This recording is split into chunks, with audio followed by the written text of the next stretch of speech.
24 high कोर्टों में high कोर्टों के सारे जजेस क्या वो बता सकते हैं कि ईवीएम कैसे काम करती है?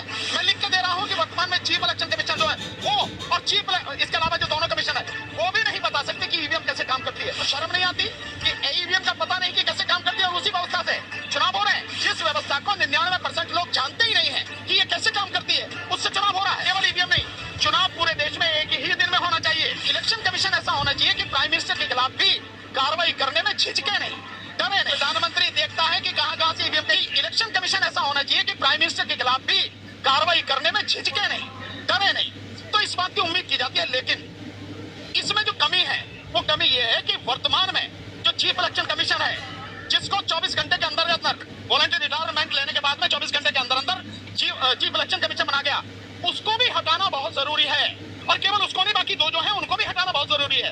अगर यही लोग रहते हैं और इन्हीं के रहते हुए चुनाव हो 2024 का, फिर आप किस बात की उम्मीद करते हैं? फिर तो ये सरकार द्वारा चुना हुआ व्यक्ति है ना, तो इनको हटाने की जरूरत है। और दूसरा, ईवीएम को हटाने की जरूरत है। मैं बार बार एक सवाल पूछता हूं, आप लोगों के माध्यम से भी पूछना चाहता हूं, क्या सुप्रीम कोर्ट के जजेस, सारे के सारे जजेस इंक्लूडिंग चीफ जस्टिस, इसके अलावा इस देश की 24 हाई कोर्टों में हाई कोर्टों के सारे जजेस, जो डिस्ट्रिक्ट कोर्ट है उनमें डिस्ट्रिक्ट जज और एडिशनल डिस्ट्रिक्ट एंड सेशन जज, मजिस्ट्रेट, सिविल जज, इसके अलावा जो आईएएस ऑफिसर्स हैं, आईपीएस ऑफिसर्स हैं, कलेक्टर हैं, एसपी हैं, आईजी हैं, डीआईजी हैं, जितने भी तरह के आईएएस आईपीएस ऑफिसर हैं, डॉक्टर्स हैं, इंजीनियर्स एक्सेप्ट सॉफ्टवेयर इंजीनियर, जितने भी पीएचडी वाले हैं, जितने भी जो लोग हैं पढ़े लिखे लोग हैं, क्या वो सारे के सारे वकील हैं? क्या वो बता सकते हैं कि ईवीएम कैसे काम करती है?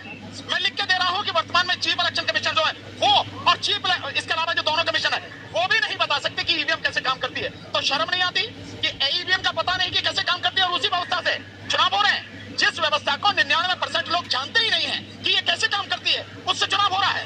और इसके अलावा ईवीएम को नहीं हटाओगे, और केवल ईवीएम नहीं, चुनाव पूरे देश में एक ही दिन में होना चाहिए।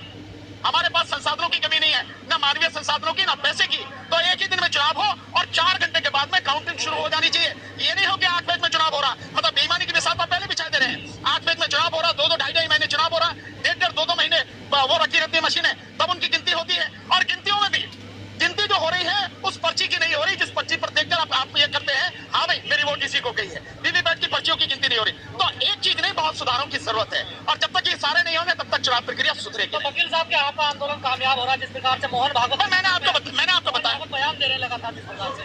नहीं, मोहन भागवत नहीं, प्रधानमंत्री अगर ईवीएम का जिक्र करने लगे, आपको मालूम है गुजरात चुनाव के बाद में ईवीएम का जिक्र किया प्रधानमंत्री ने। प्रधानमंत्री देखता है कि कहां से ईवीएम के खिलाफ आवाज उठ रही है। निश्चित रूप से सरकार के कानों में आवाज है और हम पूरी कोशिश करेंगे, हालांकि जनता बड़ी सोई हुई है, फिर भी हम उसे जगाने का प्रयास करेंगे, चाहे हमें गांव-गांव जाना पड़े, लेकिन इस ईवीएम की लड़ाई को जन आंदोलन में परिवर्तित करेंगे और ईवीएम को हटा के ही दम लेंगे। मैं क्या सपना पूरा, उनका सपना पूरा होगा ही नहीं, क्योंकि जिस राष्ट्र की बात कर रहे हैं वहां ऊंच नीच है, वहां भेदभाव है, वहां लोगों के प्रति घृणा सिखाई जाती है, नफरत सिखाई जाती है। और बुद्ध की बात जहां तक है, वहां पे समानता की बात होती है, वहां पे करुणा की बात है, वहां प्रेम की बात है, वहां मैत्री की बात है, वहां सबके भले की बात है, पूरे प्राणी मात्र के भले की बात है, वहां नहीं है।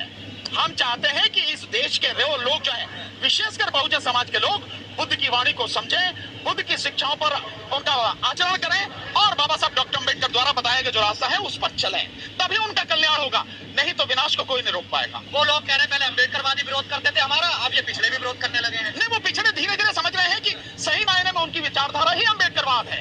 तो वो अम्बेडकरवाद को जैसा भी बताया गया कि वे रास्ता भूल गए थे और पता नहीं था, अब वो रास्ता उन्हें धीरे धीरे समझ में आ रहा है और अब वो अपने जो लक्ष्य है उसको समझ रहे हैं और उसकी तरफ बढ़ रहे हैं। जिन्होंने व्यवस्था बनाई उनके हिसाब से तो हम शूद्र ही हैं, लेकिन हम शूद्र हैं, शुद्ध लोग हैं, बिल्कुल पूरी तरह से परिशुद्ध लोग हैं और हम बुद्ध के रास्ते को मानने वाले। जो बात आप ये कह रहे हो वो तो सुप्रीम कोर्ट भी कह रही है इस बात को, और इस देश का इतिहास इस बात को कहता है।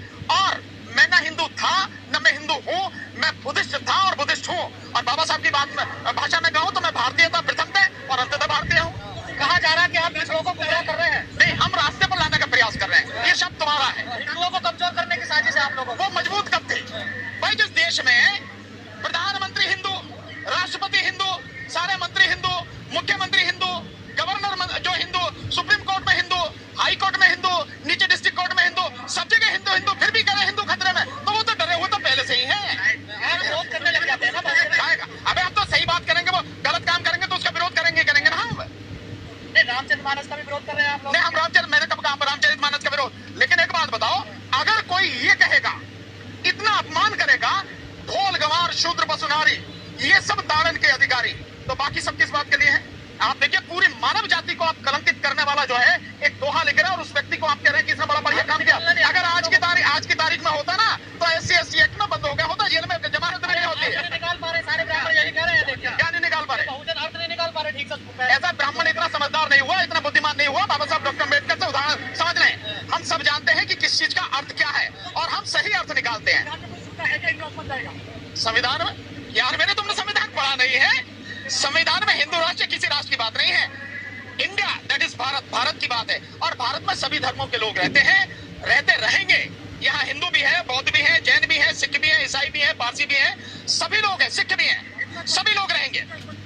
यार सपना देख लो, सपना देखने में क्या को मना करता है? सपने देखने से कौन से? धीरेन्द्र शास्त्री, मैंने अभी तो कहा यार, जिन बाबा की बात कर रहे हो, ये बाबा बीजेपी के छोड़े हुए गुंडे हैं भगवा वेश में, इनकी बात कर रहे हो तुम। आप उनका दरबार नहीं लगने दे रहे हैं मध्य प्रदेश में। इसका धीरेन्द्र शास्त्री का 10-12 दिन से दरबार नहीं लगा। तुमने कब देखा मुझे कि मैं वहां गया भाई? अरे आपके लोग हैं नीला गमछा पहन के। ये तो अच्छी बात है यार, ये तो खुशी होनी चाहिए कि नीली क्रांति इतनी मजबूत हो गई है कि धीरेन्द्र शास्त्री जैसे लोगों का दरबार नहीं लगने दे रहे। तो खुशी की बात है, इसका तो जश्न मनाना चाहिए भाई। भाई जब उस परिवार को आज तक पूरा कैद करके रखा है तो उस परिवार में से कोई भी व्यक्ति कैसे गवाही देगा, क्या देगा? आप ये देखो ना।